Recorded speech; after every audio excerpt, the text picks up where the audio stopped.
গরমের সময় যে এরকম বৃষ্টি হবে তা তো আগে বুঝিনি। এই অসময়ের বৃষ্টিতে যে কত ফসল নষ্ট হয়ে গেল, এবার সারাটা বছর কিভাবে কাটাবো তাই ভাবছি। তুমি চিন্তা করো না, খাটের নিচে ট্রাঙ্কের ভেতর আমি কিছু টাকা জমিয়ে রেখেছিলাম, সেগুলো এখন তোমার কাজে আসবে। কত টাকাই বা থাকবে তোমার কাছে? আমি তো ওটুকু টাকা তোমাকে দিই সংসার খরচের জন্য। বেশিরভাগ টাকাই তো বিনোদের পড়াশোনায় খরচ হয়ে যায়। শহরের কলেজে পড়াতে কি আর কম খরচ হয় নাকি? সে তুমি চিন্তা করো না, উপরওয়ালা সব চালিয়ে নেবেন। দেখবে আর কদিন পরে বিনোদ চাকরি জুটিয়ে নেবে। দাদা কি বাড়ি নাকি? ওই যে গৌরী এসেছে মনে হচ্ছে, বুঝলে? হ্যাঁ দাদা বাড়িতেই আছে, এসো এসো। এই নাও, বিনোদের জন্য এই টাকাটা রাখো। শুনলাম তোমার নাকি সব ফসল নষ্ট হয়ে গেছে, তাই এবার একটু বেশি টাকা দিলাম। তুমি আমাদের বাঁচালে, কি বলে যে তোমাকে ধন্যবাদ জানাবো। তোমরাও তো আমার জন্য কম করনি। আচ্ছা আজ তাহলে আসি। ও ভালো কথা, সামনের মাসে রবির 10 বছরের জন্মদিনটা খুব বড় করে করছি। হালপাড়ে সবাইকে ডেকেছি, তোমরাও কিন্তু এসো। আচ্ছা। ওদের আর কি, বোবা ছেলেটাকে আমার ঘাড়ে চাপিয়ে দিয়েছে। অমন করে বলছো কেন? এত মায়াধারী ছেলেটা বোবা হলে ওর কি দোষ? ওদিকে বিনোদ আবার শহরে যাবে বলছে। এই তো কটা দিন আগে কলেজের পরীক্ষা দিয়ে ফিরলো। শহরে যাবে তো যাক না, শহরে গিয়ে যদি একটা কাজ পেয়ে যায় তাহলে তো ভালোই হয়। আরে চাকরি তো আর মুখের কথা না। শহরে গিয়ে যে থাকবে, কাজ খুঁজবে, তার জন্য তো টাকা লাগে, তাই না? আমার ছেলে একটা মস্ত চাকরি পেলে তোমার সব টাকা শোধ করে দেবে। ওই যে আরেকজন আবার চিৎকার চেঁচামেচি শুরু করে দিয়েছে। গিয়ে দেখো তো তার কি লাগবে। সারাক্ষণ কি এই ভাল লাগে না, মুখে কথা বলতে পারে না।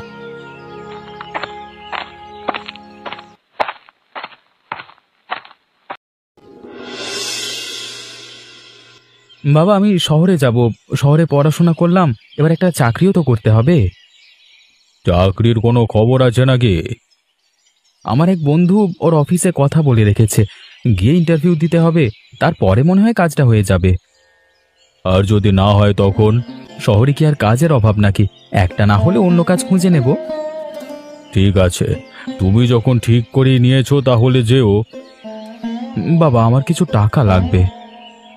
এমনিতেই ফসল নষ্ট হওয়ায় অনেক টাকা ধার হয়ে গেছে, এখন আমি টাকা কোত্থেকে দেব? কেন, পিসি তোমাকে যে টাকাগুলো দিয়েছে সেখান থেকে দাও। ওটা ভবানীর ওষুধের টাকা। আর ওষুধ? তুমি ওকে কত ওষুধ দাও আমি সব জানি। বিনোদ, সব ব্যাপারে কথা বলবে না। তুমি ভুলে যেও না, এখনো পর্যন্ত আমি তোমার সব ইচ্ছে পূরণ করেছি। কোথা থেকে করেছি, কিভাবে করেছি, সেটা একমাত্র আমিই জানি।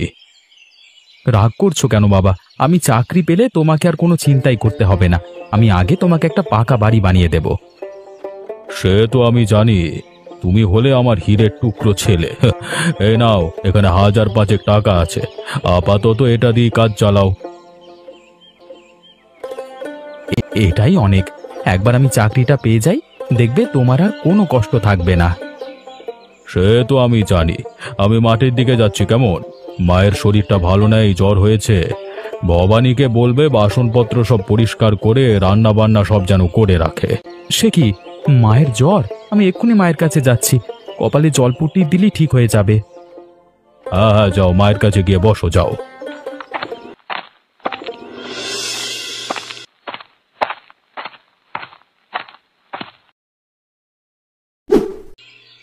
বিনোদ, এসেছিস বাবা? আয় আমার কাছে বস। তুই এবার একটু বিশ্রাম নে ভবানী, সকাল থেকে আমার অনেক সেবা যত্ন করেছিস। মায়ের সামনে বসে বসে কাজের ভালোই তো ফাঁকি দিচ্ছিস। এক্ষুনি সব বাসন পরিষ্কার করে রান্না কর যা। তোরা ছেলেটার সঙ্গে একটু ভালো করে কথা তো বলতে পারিস। ছাড়ো তোর কথা, তুমি শুনেছো আমি শহরে যাচ্ছি? হ্যাঁ তোর বাবা বলছিল। তোমার মাথায় একটু জলপট্টি দিয়ে দিই? না রে বাবা, ভবানী অনেকক্ষণ ধরে জলপট্টি দিয়েছে, তুই বরং আমার কাছে একটু বস। মা একটা কথা বলবো? হ্যাঁ বল না। মা আমার না কিছু টাকার প্রয়োজন, তোমার কাছে কি কিছু টাকা হবে? সে অল্প কিছু আছে। তুই কি বাবার থেকে টাকা চেয়েছিস? হ্যাঁ, বাবা দিয়েছে। শহরে গিয়েই তো আর চাকরি পাবো না। আগে কিছুদিন থাকতে হবে, আর 1 মাস কাজ করবার পর মাইনে পাবো। তার আগে সব দিকটা সামলানোর জন্য টাকা তো লাগবেই বলো। বন্ধুর কাছে তো আর হাত পাততে পারবো না। আচ্ছা, আমি কাল সকালে তোকে কিছু টাকা দেব।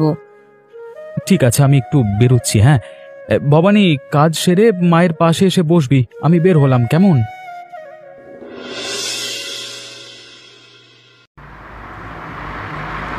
ভাই, কাজটা হয়ে যাবে তো?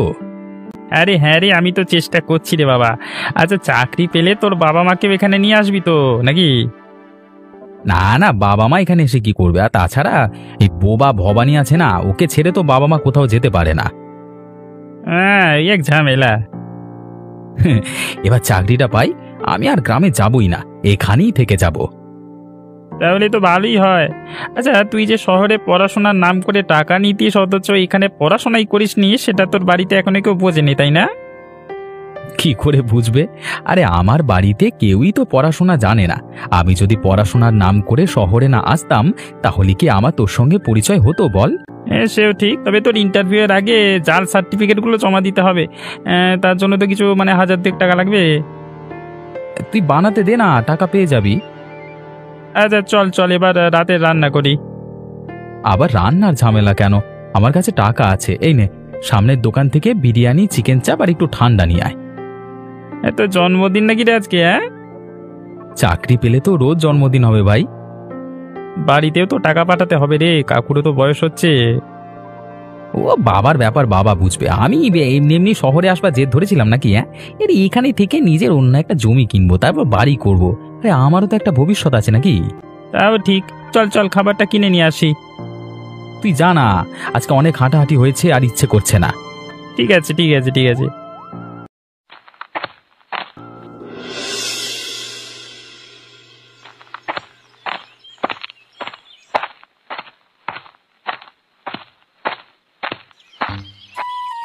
কাকু, তুমি না 100টা লজেন্স বের করে রাখো, আমি পুকুরে একটা ডুব দিয়ে আসছি। এই পুকুরে নামস না, অনেক জল আছে। তোর মা জানতে পারলে কিন্তু আবার বকা দেবে। আজকে আমার জন্মদিন না, আজকে কিছু বলবে না।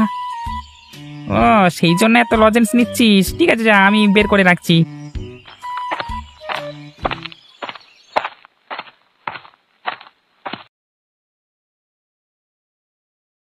কি ব্যাপার, ছেলেটা তো এখনো এলো না? মনে হয় লজেন্সের কথা ভুলিয়ে গেছে।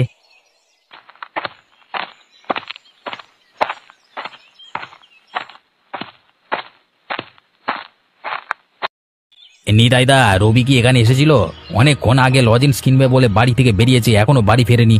ওর মা তো কান্নাকাটি শুরু করে দিয়েছে। কোথায় গেল যে ছেলেটা?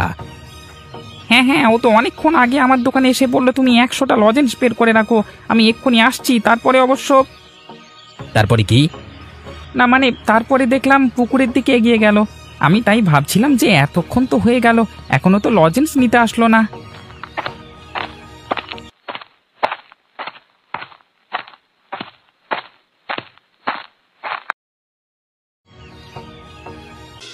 হায় ভগবান, তুমি আমার প্রাণের চেয়ে প্রিয় ছেলেটাকে কেন কেড়ে নিলে? কত বছর অপেক্ষার পর আমি ওকে পেয়েছিলাম, তুমি এভাবে আমার রবিকে কেড়ে নিলে। তুমি কেঁদো না, ভবানী তো এখন নয়, ওকে আঁকড়েই ধরে থাকো। তুমি চাইলে ওকে তোমার কাছে রাখতে পারো। ভবানী, আয় আমার কাছে বস। আমি তোর প্রতি অনেক অন্যায় করেছি, ভগবান আমাকে সেই শাস্তি দিল বোধহয়। আমি আর তোকে দূরে সরিয়ে রাখবো না, তুই এবার থেকে আমার কাছেই থাকবি। আমার ছেলের পরিচয়ে যে যা বলে বলুক, আমি তোকে নিয়ে আর কখনো লজ্জা পাবো না। তুই এখন আমার একমাত্র সম্বল।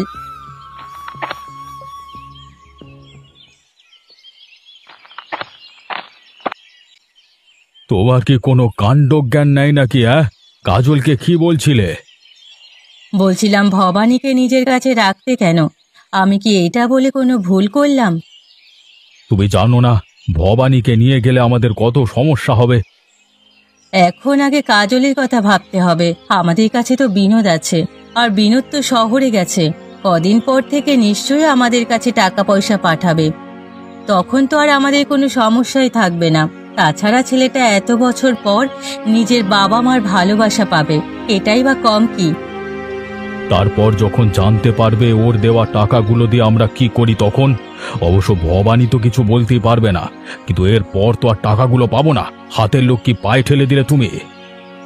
উফ, সারা জীবন তো শুধু টাকা টাকা করে গেলে, একটু ভবানীর কথাটাও তো ভাবো। ও বেচারা ছোট থেকে তো কম কষ্ট করেনি, এমনকি তুমি ঠিক মতো চিকিৎসা পর্যন্ত করাওনি। সত্যি কিন্তু বেশি দিন চাপা থাকে না। তুমি তো সেটাই চাও যাতে আমি জেলে যাই, তাই না? আমি সে কথা বলিনি, আমি শুধু চাই ভবানী এবার একটু শান্তিতে থাকুক। ভবানী, তুই আমাদের ক্ষমা করে দিস বাবা। আমি সারা জীবন তোকে আগলে রাখবো। তোর মামা মামির কথা মনে পড়লে বলবি, আমরা দুজন মিলে ও বাড়ি থেকে ঘুরে আসবো। ওটাও যেমন তোর বাড়ি, এটাও তেমন তোর বাড়ি। আচ্ছা, এবার ওষুধটা খেয়ে নে। ওষুধটা খেয়ে নে বাবা। ও ওষুধ খেতে চাইছে না কেন? কি জানি, কিছুই তো বুঝতে পারছি না। ওর তো প্রতিদিন ওষুধ খাওয়ার কথা, কিন্তু ওষুধ থেকে মুখ ফিরিয়ে নিচ্ছে কেন? ভবানী, তুই কি আমাদের কাছে থাকতে চাস না? আমরা কি এতটাই খারাপ? আমার মনে হয় ও অন্য কিছু বোঝাতে চাইছে। এ কি, ওর তো ভীষণ জ্বর। চলো তো ওকে একবার ডাক্তারের কাছে নিয়ে যাই। হ্যাঁ, সেটাই বরং ভালো হবে।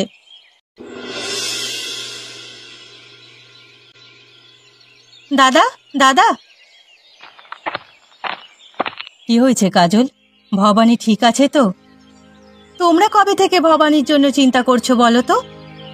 তুমি কি বলছো আমি তো কিছুই বুঝতে পারছি না। দাদাকে ডাকো, দাদা সামনেই সব কথা হবে। কি হয়েছে? এত আওয়াজ কিসের?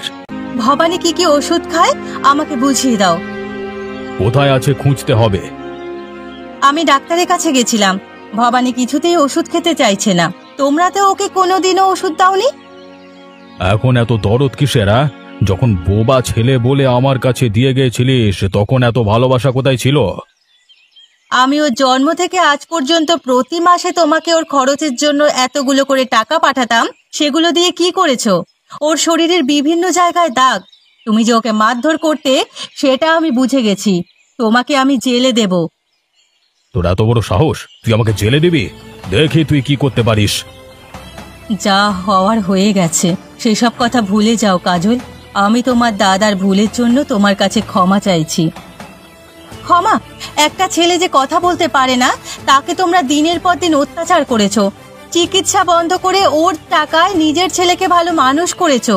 তোমাদের এত সহজে ক্ষমা করে দেব? চিকিৎসা করাইনি ঠিকই, কিন্তু বেঁচে তো আছে। আমি থানায় যাচ্ছি। শাস্তি না পেলে তুমি বুঝবে না যে তুমি কত বড় অন্যায় করেছো। দাঁড়াও কাজল, যেও না, আমার কথাটা শুনে যাও। যা যা, আমিও দেখে আমাকে কিভাবে জেল কাটাস। ছোট থেকে ভবানীকে বড় করলাম, কই তখন তো একবারও ভবানীকে নিজের কাছে নিয়ে রাখিসনি। এখন যত কথা। এ কি, তোমার চোখ মুখ এমন লাগছে কেন? জানি না, শরীরটা খারাপ লাগছে। নিতাইকে গিয়ে বলো শহরে গিয়ে বিনোদকে নিয়ে আসতে। আবার আবার শরীরটা একদমই মানে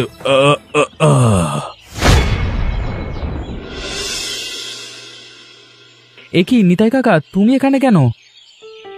গ্রামে কত কি ঘটে গেছে তুই জানিস? সেই যে শহরে এসেছিস, একবারও তো গ্রামে যাসনি। রবি মারা গেছে, ভবানী ওর মায়ের কাছে ফিরে গেছে, তোর বাবা খুব অসুস্থ। ওরে তাড়াতাড়ি ব্যাগপত্র গুছিয়ে আমার সঙ্গে চল। চল মানে? কোথায় যাব? গ্রামে।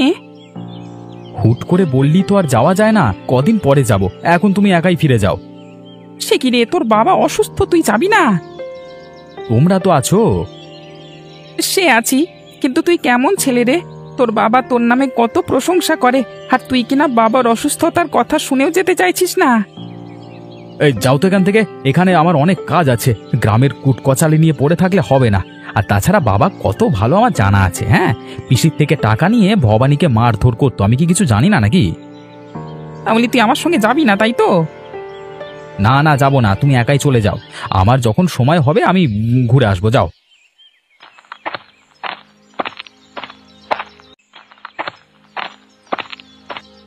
কে রে লোকটা?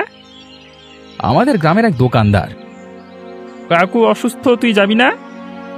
না না, পরে যাব। আরে বুঝিস না, এখন গেলে সব খরচ আমাকেই নিতে হবে, বুঝলি? সবেমাত্র কিছু টাকা জমিয়েছি। হ্যাঁ, তার উপর আমার ঘর ভাড়াও তো বাকি। তুই আমার থেকে ঘর ভাড়া নিবি? হ্যাঁ, কেন নেব না? কিন্তু তুই তো বলেছিলিস তোর ভাড়া লাগবে না। সে তো তখন তোর কাছে টাকা ছিল না তাই। বাহ, ভালোই ব্যবসা বল। তোর এই ছোট্ট নোংরা ঘরে আমাকে রেখে এখন ভাড়া উসুল করবি? শোন, এখানে না ঘর পড়ে থাকে না, বুঝলি তো, সে যতই ছোট হোক।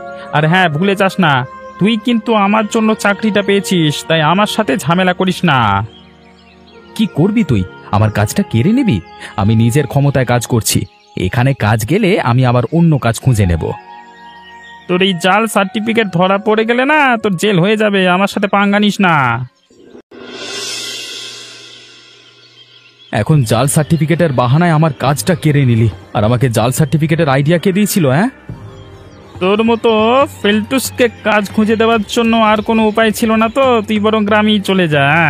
আরে এখানে তো চালাকি কাজে আসবে না। তোকে আমি দেখে নেব। কি করবি, মারবি? তোর জন্য আমার কাজটা চলে গেল, এর বদলা আমি নেবই। তোর মতো অকৃতজ্ঞদের সাহায্য করাই উচিত না রে গাধা। আমি অকৃতজ্ঞ? আমি তোর ওই ঘরে জবে থেকে থাকা শুরু করেছি, বেশিরভাগ দিনই তো তুই আমার ঘরেই খেয়েছিস। আমি কি তোর কাছ থেকে টাকা চেয়েছি? শোন, এবার আর একটা কথাও বললে না আমার হাত উঠে যাবে বলে দিলাম। মার না, মার। আমাকে এবার কিছুদিনের জন্য গ্রামে যেতে হবে, এখানে থাকলে সমস্যা হয়ে যাবে। বাবরে, এখন একটু ভালো লাগছে? বিনোদ কোথায়? বিনোদ এসেছে? ও মনে হয় এই গ্রামে আর আসবে না, শহরে গিয়ে আমাদের ভুলে গেছে। না না, আমার বিনোদ এমন নয়। ওকে কেউ আমার অসুস্থতার কথা জানায়নি, নইলে ও ছুটে আসতো। নিতাই গেছিল, বিনোদ নিতাইকে অপমান করে তাড়িয়ে দিয়েছে। কাজল আর ভবানী একবারও আমার খোঁজ নিতে এসেছিল? তুমি হাসপাতালে আসার পর থেকে তো ভবানী এখানেই রয়েছে। কালও তোমাকে রক্ত না দিলে তোমার জ্ঞান হয়তো আজ ফিরতো না। আমি আমার ভুল বুঝতে পেরেছি। আমি ভবানীর কাছে ক্ষমা চাইতে চাই। ওকে আমার কাছে ডাকো।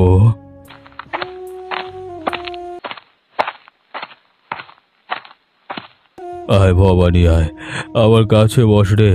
এতদিন আমি তোর উপর অনেক অত্যাচার করেছি, তুই আমাকে ক্ষমা করে দে। আমি নিজের ভুল বুঝতে পেরেছি রে।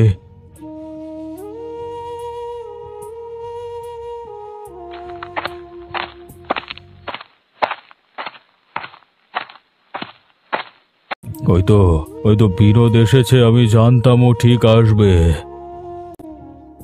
তোর বাবা কবে থেকে তোর মুখটা দেখার জন্য ছটপট করছে। এই তো আমি এসে গেছি বাবা। মা, আমি বাবার সঙ্গে একটু একা কথা বলতে চাই। ভবানী, চল, তুই কিছু খেয়ে নিবি, কাল থেকে না খেয়ে আছিস। কি বলবি বল। বাবা, আমার ডাক্তারের সঙ্গে কথা হয়েছে, কালকে তুমি বাড়ি যেতে পারবে। আমি তোমার পাশে থাকবো বলে চাকরিটা ছেড়ে দিয়েছি। তবে হ্যাঁ, তার জন্য আমার কাজের জায়গায় একটা চিঠি লিখে জমা দিতে হবে। এখানে তোমার সই লাগবে। তোমার আঙুলটা একটু দাও তো। চাকরিটা ছেড়ে দিলি কেন রে? কয়েকদিনের জন্য ছুটি নিয়ে আসতে পারতিস তো। সবকিছু এত সোজা না বাবা। নিতাই কাকা গেছিল, কিন্তু তখন কাজের এত চাপ ছিল যে আমি আসতে পারিনি। তুমি আমাকে ভুল বুঝো না। আপাতত আমি আমাদের জমিতে চাষ করব, তারপর কিছুদিন পর তুমি সুস্থ হলে আবার শহরে যাব। ঠিক আছে। কতদিন পর খাল পাড়ে আবার অতিথি ভোজ হচ্ছে। পাত্রীপক্ষ কখন আসবে? এই তো আর একটু পরে। ততক্ষণে তোমরা খেয়ে নাও। ভবানী, এই নে, তুই মাছের বড় পিসটা নে। তোর না ইলিশ মাছ খুব পছন্দ। ও বাবা, বোবার তো শখ কম নয়। মাছের বড় পিসটা খাবে? বাবা, আগে তো মাছের বড় পিসটা তুমি আমাকে দিতে। ও সম্পর্কে তোর দাদা হয়, ওর সঙ্গে এইভাবে কথা বলবে না। ও মা, আমি কদিন ছিলাম না, ভালোবাসা একেবারে উপচে পড়ছে দেখছি। তা পিসির টাকা যে নয় ছয় করতে, সেটা পিসিকে বলবো? বিনোদ, মুখ সামলে কথা বলো। শোনো, আমাকে বেশি শেখাতে এসো না, ঠিক আছে? বেশি কথা বললে না তোমাদের এই বাড়ি থেকে বের করে দেবো। আর এসব পাত্রীপক্ষ, এই নাটকগিরি, মানে তুমি যা ডেকেছ, আমি এসব বিয়ে করবো না এখন। যাও, কি করবে দেখানো, যাও। তোমার এত বড় সাহস যে তুমি এখন আমার সিদ্ধান্তকে অবজ্ঞা করবে? শোনো বাবা, আমি কোনোদিন তোমার কথা শুনিনি আর শুনবো না, ঠিক আছে? আমি শহরে যেতাম ঠিকই, তবে পড়াশোনা করতে নয়, ঘুরতে। আমি ফেল করবার পর থেকে আর কলেজ যাইনি। ও হ্যাঁ, আমি না চাকরিটা ছাড়িনি, ওরা আমাকে তাড়িয়ে দিয়েছে। আর এটা না এখন আমার বাড়ি হয়ে গেছে, মানে তোমার বাড়িটা আমার হয়ে গেছে। আমার যা ইচ্ছা আমি তাই করবো। তোমরা কেউ আমাকে বাধা দিতে পারবে না। আরে আমি ভবানী নই যে চুপ করে থাকবো। বোবা, বোবা। মানে মানে মনে আছে? আরে হাসপাতালে তোমার থেকে ওই টিপসই নিয়েছিলাম, ওরে দলিলে বাড়িটা এখন আমার। বুদ্ধি বুদ্ধি। সত্যি বিনোদ, সবাই ঠিকই বলে। আমরা তোকে ভালোভাবে মানুষ করতে পারিনি, দোষটা আমাদের।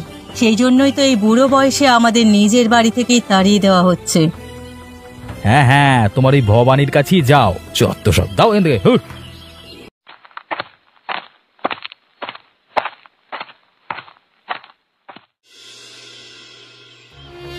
কি দাদা, তুমি কাঁদছো কেন? কি হয়েছে? বিনোদ কৌশলে আমার কাছ থেকে বাড়িটা নিয়ে নিয়েছে কাজল। আমাদের এবার পথে বসতে হবে। ছেলেটাকে এত ভালোবেসে মানুষ করলাম, আর আমাদের এভাবে ঠকালো। সবই আমার পাপের শাস্তি। আমিও তো ভবানীর উপর কম অত্যাচার করিনি। এখন আমার নিজের ছেলে আমাকে বাড়ি ছাড়া করলো। এই ওসব কথা এখন থাক না, আমি তো আছি।